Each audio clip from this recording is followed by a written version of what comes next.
마태복음 5장 27절에서 32절 같이 읽겠습니다. 또 간음하지 말라 하였다는 것을 너희가 들었으나 나는 너희에게 이르노니 음욕을 품고 여자를 보는 자마다 마음에 이미 간음하였느니라. 내 오른눈이 너로 실족하게 하거든 빼어 내버리라. 내 백체 중에 하나가 없어지고 온몸이 지옥에 던져지지 않는 것이 유익하며 만일 내 오른손이 너로 실족하게 하거든 찍어 내버리라. 내 백체 중에 하나가 없어지고 온몸이 지옥에 던져지지 않는 것이 유익하니라. 또 일렀으되 누구든지 아내를 내버리려거든 이혼 정서를 줄 것이라 하였으나 나는 너희에게 이르노니 누구든지 음행한 여유 없이 아내를 버리면 이는 간음하게 하며 또 누구든지 버림받은 여자에게 장가드는 자도 아니니라. 아멘. 자, 예수님은 율법의 성취자요, 그리고 율법의 최고 교사요, 새로운 율법의 제정자십니다.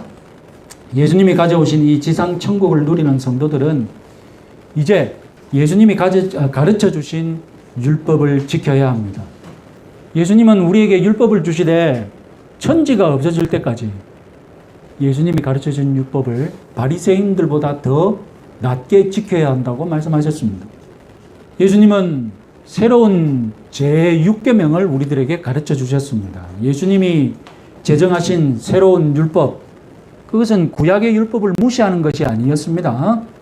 구약의 율법의 정신을 회복하고 구약의 율법이 유대인들이 참아지키지 못하고 있었던 점을 예수님은 깨우쳐 주셨습니다. 그 결과 예수님의 제6계명은 단지 육체적인 살인을 금하는 것이 아니었습니다. 예수님이 가르쳐 주신 제6계명은 어느 살인도 인격 살인도 금지하는 명령이었습니다. 그리고 기회 되는 대로 예수님은 화해에 앞장서는 그런 계명으로 해석해 주셨습니다. 예수님은 이어서 새로운 7계명을 선포하십니다. 여기 구약의 율법을 무시하는 것이 아니라 그 율법의 정신을 회복시키시고 또 심오하게 우리들에게 적용시키십니다. 표를 보시면 제7계명이 금지하는 간음에 대해 2000년 전 유대인들은 지금이야 문법적으로 문자적으로 해석합니다. 율법이 문자적으로 명령하는 것은 유부녀와 간통하지 말라는 것입니다. 2000년 전 간음은 남성주의적인 관점에서 이 남자의 소유물인 유부녀를 훔쳐가는 도적질로 여겼던 것입니다. 그러나 예수님은 앞서 살인을 사람 마음 속으로 심화시키셨듯이 간음도 사람 마음 속으로 심화시킵니다. 음욕을 품고 여자를 보는 자마다 마음에 이미 간음하였느니라. 여기서 이 여자도 문맥상 유부녀가 분명합니다. 그러나 유부녀냐 미혼녀냐 이것보다도 예수님은 음욕을 마음에서 일어나는 것으로 주목하십니다. 그렇다고 유대인들이 음욕을 무시한 것은 아닙니다. 그러나 고대 유대인들은 음욕에 있어서도 남성 편의적인 적용을 했습니다. 그래서 음욕을 여자들에게 책임을 떠넘겼습니다. 중동 지방에서 여자들이 눈만 내놓고 다니는 이유가 무엇입니까? 히잡이랍니까? 그런 걸 쓰고 온몸을 둘러감고 딱 눈만 내놓고 다니는 이유는 무엇입니까? 여자들이 살을 많이 보이면 보일수록 남자들에게 음욕을 불러일으키는데 책임을 누구한테 떠넘기는 겁니까? 여자들한테 떠넘기고 여자들은 다 가로막아라 이렇게 하는 것이죠. 이에 반대에 예수님은 음욕의 책임을 남자들의 마음에 있다고 말합니다. 음욕에 관해 그 당사자, 그 본인 남자들의 책임을 전면적으로 내세웁니다. 그러면 예수님은 이 음욕이라는 마음의 문제를 어떻게 다루시겠습니까? 열길 물길은 알아도 한길 사람 속은 모른다고 했는데 어떻게 음욕이 문제가 됩니까? 첫 번째, 예수님은 음욕은 눈으로 표출된다고 지적하십니다. 음욕을 품고서 여자를 본다면 제7계명을 어겼다는 것입니다. 남자가 여자에게 매료당하는 것을 정죄한 것이 아닙니다. 몇 번을 봐야 문제가 되는 것도 아닙니다. 예수님은 분명하게 말씀하셨습니다. 음욕을 품고서 보는 것이 간음이라고 해석하십니다. 앞서 마음 속에서 사람을 죽이는 것, 그리고 입으로 사람을 죽이는 것도 제6계명을 어기는 것이듯이 마음 속에서 간음하며 눈으로 즐기는 것도 제7계명을 어기는 오로지 육체적인 것만 판단할 수 있습니다. 그러나 하나님의 법정에서는 하나님은 마음속까지 보시는 분이시기 때문에 마음까지 판단하신다는 것입니다. 이것이 율법을 완전하게 지키는 방법이며 바리새인보다도 더 낮게 순종하는 방법입니다. 여러분, 놀랍게도 대한민국 사회는 21세기에 들어서야 음흉한 눈빛을 직장 내 성폭력의 하나로 인정하였습니다. 2000년대 초반에 직장 내 성폭력의 목록에 음흉한 눈초리가 포함되자 남자 직장인들은 난리가 났습니다. 동료인데 어떻게 앞으로 이 사회생활을 제대로 할 수 있겠느냐고. 지금은 뭐 많이 받아들였지만 처음에는 직장생활을 어떻게 하냐고 난리가 났었죠. 예수님은 놀랍도록 시대를 앞서가서 2000년 전에 이미 음흉한 눈초리를 간음으로 인정하셨습니다. 그런데 예수님의 해석이 제7계명에 그저 음란한 시선만 추가하신다 이렇게 생각해서는 안 됩니다. 또 다른 도구가 있습니다. 둘째로 눈으로 음욕을 즐기면 그 다음 단계로 손으로 사람 전체를 실족시키는 두 번째 단계로 나갈 수 있습니다.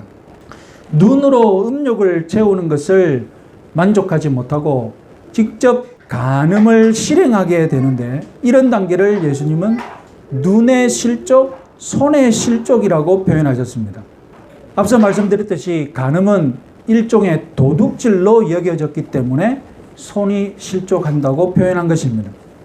여기서 실족은 단지 발을 헛딛는 가벼운 실수가 아닙니다. 유대인들이 말하는 이 실족은 배교와 같은 큰 범죄, 인생 자체가 올무에 걸리거나 구렁텅이에 빠져버리는 큰 범죄를 뜻합니다. 음욕 때문에 눈으로, 손으로 실족해버린 대표적인 예를 찾자면 다윗이 우리아의 아내 밧세바를 범한 사건입니다. 다윗은 밧세바가 모욕하는 것을 보고서 그의 남편 우리아를 전쟁터의 성봉에 서게 해서 죽게 했습니다. 다윗마저도 음욕 앞에서 눈으로 실족하고 손으로 실족하고 말았던 것입니다. 앞서 예수님은 살인이 분노에서 시작한다고 해석하셨듯이 음욕마저도 인생 자체를 구렁텅이에 빠뜨릴 수 있다고 경고하신 것입니다. 더 놀라운 것은 이 음욕의 도구인 눈과 손을 빼버리고 잘라버리라는 명령입니다.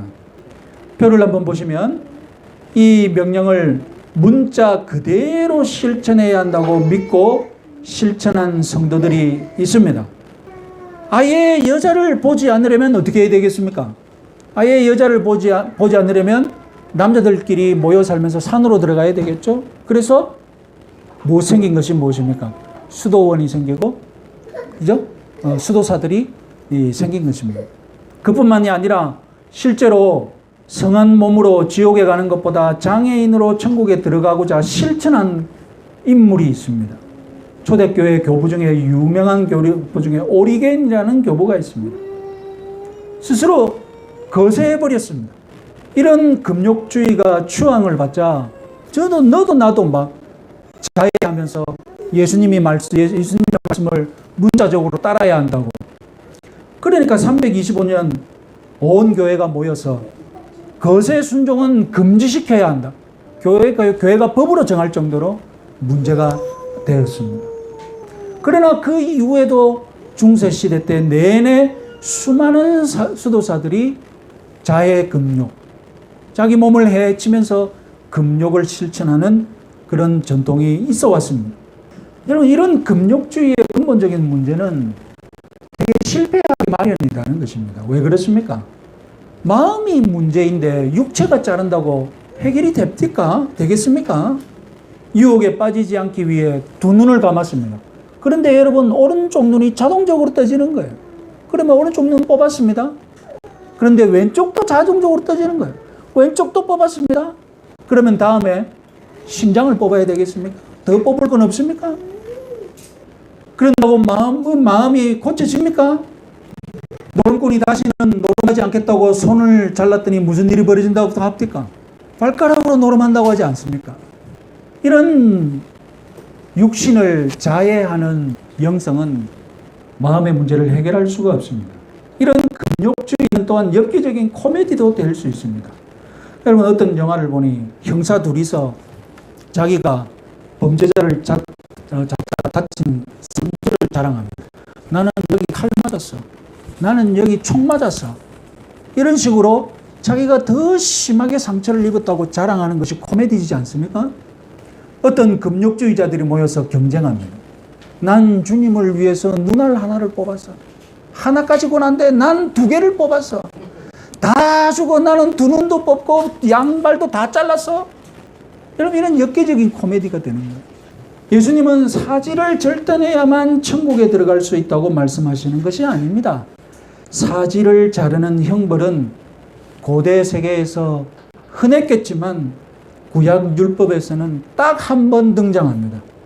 사지를 자르는 형벌은 우리는 동해 보복법을 떠올리게 합니다.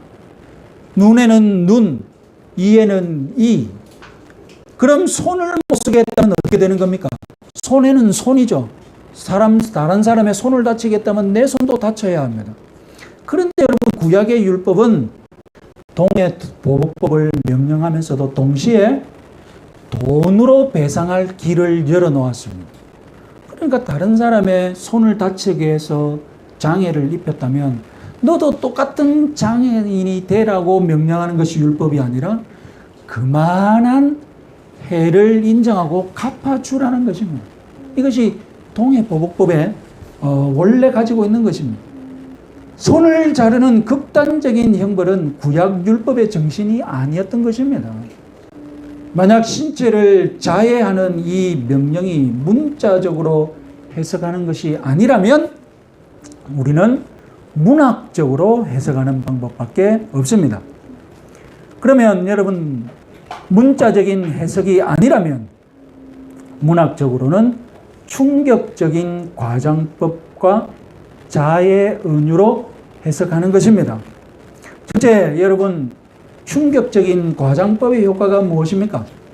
예수님의 경고는 우리의 머릿속에 콱 박히게 하는 것입니다. 고대에는 필기나 녹음이 없습니다. 강연이나 설교를 한다면 딱 한 번 듣고도 잘 기억할 수 있게 연설을 해야 합니다. 그래서 고대의 필수적인 학과목이 무엇이었습니까? 연설법, 웅변법, 수사학, 논리학, 이런 것들이 지식인들의 필수 과목이었습니다. 한 번 말하면 딱 기억할 수 있게끔 말을 해야 되고, 예수님도 이 산상설교에서 듣는 사람들이 기억하기 쉽게끔 역설법이나 과장법을 많이 사용하고 있다고 이미 말씀드렸습니다. 둘째로 이 자해 은유는 진지함과 심각함을 교훈하고 있습니다. 여러분, 내 사지를 자르겠다, 이런 표현은 고대인들에게 흔한 수사법이었습니다. 내가 이 약속을 지키지 못하면 내 손을 자르시오, 이런 식의 약속이 옛날에는 통용되고 있었습니다. 무슨 뜻으로 이렇게 발언했겠습니까? 그만큼 진지하다는 것입니다. 손목을 자를 일이 없도록 내가 꼭 약속을 지키겠다는 뜻이죠. 물론 그 약속 그대로 손목이 잘리는 경우도 있었겠죠. 그러나 여러분, 이렇게 말하는 사람이나 듣는 사람이나 1차적으로 주고받은 뜻은 무엇입니까? 아, 저 사람이 손목 자를 일 없이 끝까지 자기 말을 지키겠지. 서로 주고받은 거예요. 저 사람은 진심으로 말한 것이구나. 예수님도 그런 뜻을 담으신 것입니다. 눈을 빼버리겠다는 그런 투철한 마음 자세. 눈을 빼버리겠다는 그런 희생을 감내하는 그런 자세를 예수님은 말씀하신 것입니다. 음욕과 싸워 이기겠노라고. 이 음욕과의 전쟁에서 나는 눈을 잘라버리겠다, 내 손을 잘라버리겠다는 그런 투철한 투쟁의식을 가지라는 것입니다. 음욕 때문에 지옥에 가서 지옥불을 만난다는 것은 곧 음욕이 지옥불과 같다는 것입니다. 천국 백성들은 음욕을 즉시 만족시키면서 육체를 위해 살 것이 아니라 천국을 위해, 천국을 바라보면서 과감하고 단절된 생활, 절제된 생활, 그리고 이 영적인 것을 위해서라면 육체적인 것을 과감하게 버릴 수 있는 생활, 눈도 뽑아버리고 손도 잘라버리겠다는 그런 기꺼이 희생을 감내하는 그런 삶을 살아야 한다는 것입니다. 눈도 뽑아버리고 손도 잘라버리겠다는 그런 자세라면 무엇을 포기하지 못하겠습니까? 그래서 이 세상 것을 그렇게 버리겠다는 마음으로 육체와의 전쟁에 임하라는 것입니다. 더 크고 더 좋은 이 영적인 결과를 위해 현재의 작은 즐거움을 삼가할 줄 아는 여러분들 되시기 바랍니다. 예수님은 더 나은 의, 더 잘 순종하는 삶을 가르치기 위해 제6계명과 제7계명을 우리들에게 새로운 계명으로 주고 계십니다. 여러분, 이제 세 번째 사례를 가르치시는데 역시 당시 남자들이 합법적으로 간음을 정당화하는 그 관습을 지금 비판하십니다. 다름 아니라 남성 편의적인 이혼 관습이었습니다. 31절을 보시면 또 일렀으되 누구든지 아내를 버리려거든 이혼 증서를 줄 것이라 하였느니라. 이것이 지금 지적하고 있는 상황이 어떤 상황인지 정확하게 알아야 됩니다. 여러분, 먼저 신명기 24장 1절 말씀 같이 한번 읽어보겠습니다. 사람이 아내를 맞이하여 데려온 후에 그에게 수치되는 일이 있음을 발견하고 그를 기뻐하지 아니하면 이혼 증서를 써서 그의 손에 주고 그를 자기 집에서 내보낼 것이요. 이것이 기록된 성문율법에 기록되어 있는 이혼의 조건입니다. 남편이 아내에게서 수치되는 일을 발견했습니다. 그러면 이혼할 수 있는데 이후 아내가 합법적으로 재혼할 수 있게끔 이혼 증서를 써주라는 것입니다. 그러니까 원래 이 율법의 목적은 합법적으로 재혼할 수 있는 길을 열어주는 것이 목적입니다. 문제는 이 율법에 수치되는 일이라고 되어 있는데 이것이 무엇이냐는 겁니다. 그래서 랍비들은 이제 구전율법을 통해 이 수치되는 일이 무엇인지 가르칩니다. 자, 여러분, 고대 사회는 남성 가부장제 사회입니다. 그러면 필시 이 수치되는 일도 남자들에게 유리하게 해석이 되겠죠. 우리나라도 옛날에 칠거지약이라고 해서 이혼의 책임을 일방적으로 여자들에게 돌리지 않습니까? 유대인들도 마찬가지입니다. 표를 한번 보여드리겠습니다. 예수님은 당시 구전율법은 이 수치되는 일을 무엇이라고 가르쳤느냐? 바리새파 중에 샴마이 학파와 힐렐 학파가 두 개로 나눠져 있는데요. 옛날에는 이 샴마이 학파가 엄격하게 이혼을 제한했다고 잘못 알려져 있었는데 사실은 그렇지 않습니다. 샴마이 학파도 여자가 음식을 썩혀도 이혼당할 수 있고 머리를 묶지 않고 외출해도 겨드랑이가 드러난 옷을 입고 거리를 활보해도 그리고 남자들처럼 같은 장소에서 목욕해도 여자는 이혼당할 수 있다는 것입니다. 가장 자유주의적인 것은 힐렐 학파입니다. 산마의 학파가 소수라면 힐렐 학파는 주류 학파였습니다. 이 학파는 수치되는 일을 무엇이라고 가르쳤느냐? 이 학파에 속한 아키바라는 유명한 랍비는 예수님과 동시대의 랍비였는데 노골적으로 더 매력적인 아내를 얻기 위해 이혼할 수 있다고 가르쳤습니다. 그래서 부인이 요리를 못해도 심지어는 접시를 깨트려도 이혼할 수 있다고 가르쳤습니다. 여러분 어디가 더 인기가 있었겠습니까? 어디가 더 인기가 있겠습니까? 왜 주류인 줄 알겠죠? 여러분 뭐 포퓰리즘 하지만 이런 것이 포퓰리즘입니다. 다른 게 포퓰리즘이 아니에요.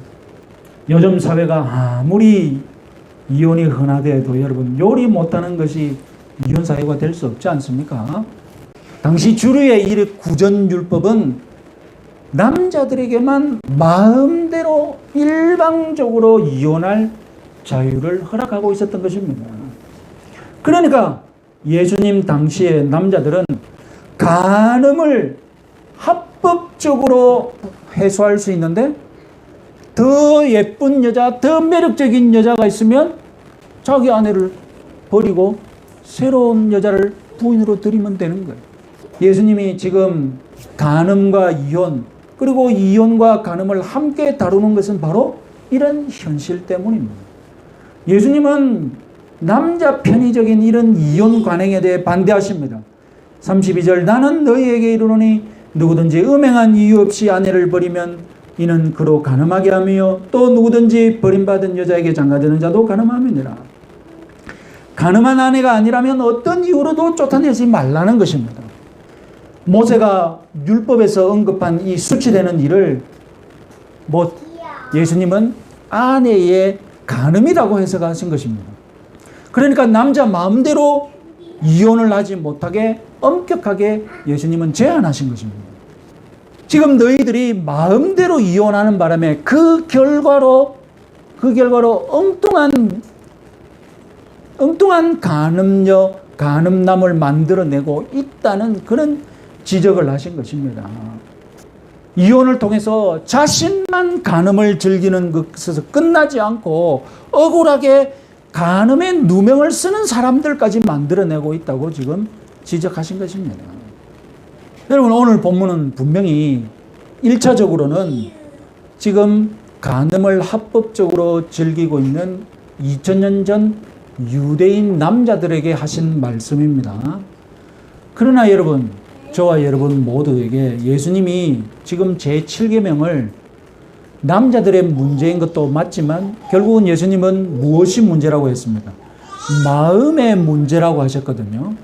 그래서 마음의 문제인 한 이것은 남자만의 문제가 아니라 남녀노소 모두의 문제라는 점을 이제 본격적으로 생각해 봅시다.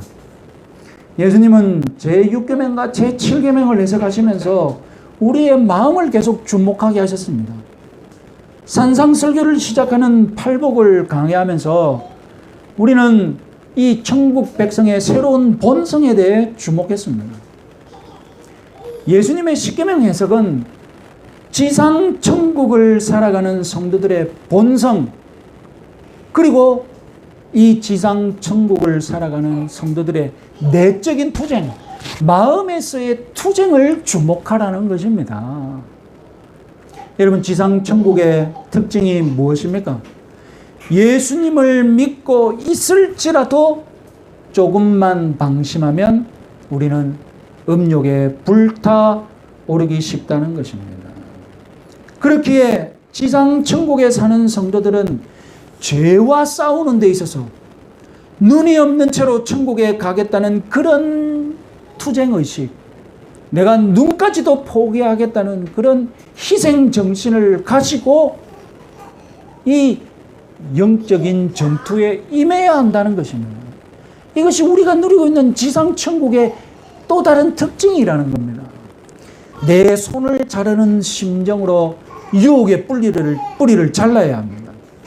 홈쇼핑을 볼 때마다 막 지르고 싶어서 막 이 손가락이 주체가 안 된다면 손을 못 자르면 어디라도 잘라야 되겠습니까? 케이블이라도 잘라야죠.